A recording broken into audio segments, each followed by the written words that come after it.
Hello, I know. Okay, wow. Just gonna quickly set some good light on my face. So I know I'm doing this after a really long time.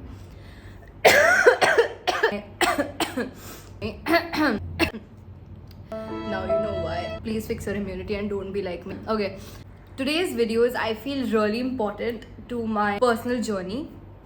And now the internet has a word for it. Wow, I look really good. I'm just gonna come straight to the point, okay? I have been delusional. I have been extreme. Okay guys, so मैं just cough syrup load कर आई हूँ. Today's video is about how being delulu has helped me, how being delusional and living in my own world has actually helped me. I as a person, I am a people pleaser. I get intimidated very easily and I'm quite gullible. Ever since I've actually stepped into adulting and ever since my parents aren't around me to clear up my shit and handle me and hold me down, I'm learning how to figure out my own shit and stand up for myself, which, trust me, does not come easy to someone like me. Because as a person, I genuinely have very low self-worth and self-esteem, and it feels so weird saying it out loud on the internet, but it is what it is and I am trying to work on it.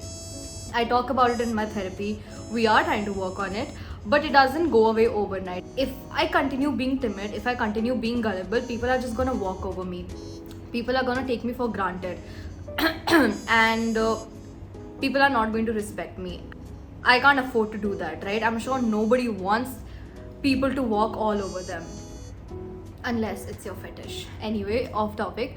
But yeah, so that's why I sort of started embodying this persona of mine who's a baddie, who's a bad bitch, who can fight people, who can go through shit, who can stand up for herself. And honestly, for me, to be very honest, I just started wearing different clothes that were not my style, that I was a little bit uncomfortable in earlier, but now I've started to make my peace with it and now I have started to love it. For example, I would never wear a lot of sleeveless clothing because I was very insecure about my fatty arms. I wouldn't dress up in corsets. Now I've started to do all of that, and that's coming from a personal choice because earlier I couldn't wear it, but now that I live in Bombay, I have that freedom. It's the kind of city where you can wear shit like this, right? So now I've started to wear it, and on top of that, I feel like all of this change in outfits, change in makeup, like I would never put kajal earlier. Like if you've been following me since 2020, you would know that I was just an eyeliner girl, but now I'm killing it with kajal. Yeah, narcissism is also a part of this alter ego.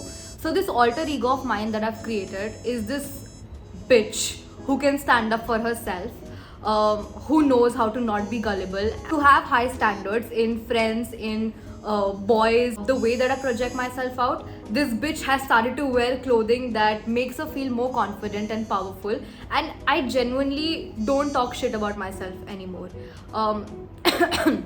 I have this gorgeous, beautiful friend, and I feel like she's one of the most prettiest girls I've seen. She is a 10 on 10 personality, a 10 on 10 face, like her face card will never decline.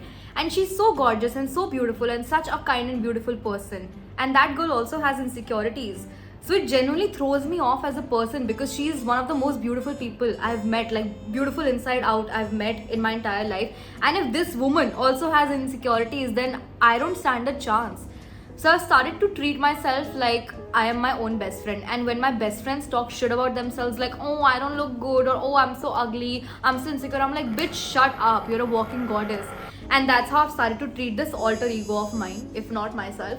So every time I'm feeling a little like dull and low, I don't talk shit about myself, I don't take shit from others. I dress up in a very Lana Del Rey kind of vibe sometimes. So if you see me at home, I'm mostly in like my oversized clothing, or like I'm wearing the most like 2013 item from my closet, and I don't give two shits. But when I have to step out, when I have to go out, when I have to record content, when I have to portray myself out to the world, I become my alter ego. But at the end of the day, I'm still this same girl who would probably play on an Atif Aslam song from 2012 and cry in her room while thinking about that one crush. So I have a very weird thing that I do. I don't know, it might sound weird to someone, but it's completely normal to me now. My therapist told me that crying might be my coping mechanism because I cry a lot. I cry a lot, and it's a good like release of emotions. So every Wednesday or Thursday, I set aside like 1 hour or 1.5 hours, and I just cry.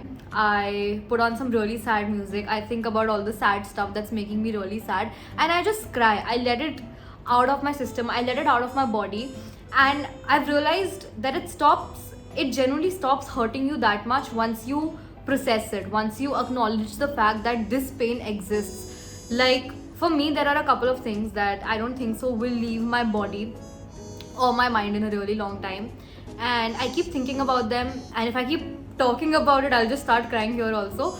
But anyway, but I don't want to ruin my makeup, so whatever. So yeah, so there are some things that if I think about them, I will start crying. But I have a way to process it now. I just play on some sad songs. I think about the stuff that's making me sad. I acknowledge that this stuff exists within me. Matlab, this is here. This is making me sad. I talk about it. I cry about it. I sometimes write about it. I sometimes call up my best friend and I ask him, are you free to listen to me talk for like 15-20 minutes or whatever? And if they say yes, then great. I cry in front of them. Or otherwise, I just try to record a video and I tell myself that hey, I'm going through all of this shit and it's like killing me and whatever, you know. I have the biggest crush on myself. So there are some things that if I think about them, I will start crying. And I am very self-obsessed. I am a little bit on the narcissism end, but in a cute, healthy way. Not in a way where I would like gaslight someone or like manipulate them, because I have been a victim before. Sorry, I need to stop sharing my trauma like that. But yeah, I feel like it's healthy to be a little bit self-obsessed sometimes. I think a lot of children were sort of, you know, when we were children, we were sort of like, I don't know, we were filled with a lot of competitiveness. Ki this person is doing better than you, that person is doing better than you, and that infuriated me as a child. I was anyway very competitive. That made me more insecure, and that made me hate on to other women, which I hate now. Now that I think about it, there was a time in my life as a stupid child and a teenager where I would actually go out and hate other women for dating the guy I like, for doing better than me, for looking better than me. And I feel shitty now, and I really wish that someone would have told this to me earlier.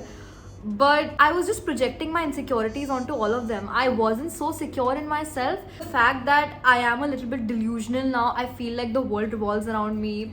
I feel like I'm the best and I have the potential to do anything I want in life. Or the sun. Oh my god. Sorry, I'm just going off the topic a little, but I feel like the worst mistake that we do is that हम दूसरों के बारे में 5 अच्छी चीज़ें बोल सकते हैं, but we can never say 5 good things about ourselves, which is quite shitty. Like today, if you ask me, I can now tell you 5 good things about myself, and people will call me a narcissist and someone who's self-obsessed for that, and I'm okay. I have learned to like myself, and if that bothers you, I'm sorry, that's not my problem. And just because you don't like me, just because you hate the fact that I like myself, I'm not gonna belittle myself and put myself down for that, right? And you shouldn't either. That's why I really promote the fact that we should hype ourselves up. And I might come off as corny or preachy on the internet, but sometimes that's the real shit. You know, when we question ourselves so much, when we question our identity, our decisions so much, we sort of give other people the chance to walk all over us. And as much as I love world and people and earth and nature and whatever, some people are just mean. You can be the nicest person out there, but some people will just be mean and rude to you. And I've faced that a lot. Like recently I was house hunting and a lot of landlords were just bitchy, and especially women. They were like so rude to me for no reason. And I don't know what's their reason. And I started crying about it with my mom, like, why are people so rude? Like, I want to come back home. I can't take Bombay. People are shitty or whatever. But you have to remember that even though the world will try to challenge you with the fact that people are shitty, people are whatever, but you don't have to lose your spark. A lot of people will try to take away your little like heart that glows, but you really have to hold it tight, protect it. But trust me, sometimes I also find life really shitty and I also cry about it. And if you've seen my feed, you know I cry a lot. I cry a lot about it. But in these little moments, I've learned to cherish life, and you know what, it feels happier when you're not upset, when you don't think that everything sucks, when you're actually, मतलब मेरा भी मन करता है बोलूं life sucks, everything sucks, people are awful, and that is true, people are awful sometimes, but I choose to avoid that part. I'm so delulu that I will choose to avoid the bad stuff and I will only look at the good and the bright side. Yeah, I think this was mostly it, and I don't want to stretch it a lot also, because like you, I also have low attention span, and I really do hope this helps someone, and this makes you believe in yourself a little bit more, because if you've believed in Santa Claus for 8 years, you can believe in yourself for 8 minutes. Google quotes. And on that, I'm going to end today's beautiful session. And I really think I look gorgeous, but too sad I have nowhere to go. Okay, bye.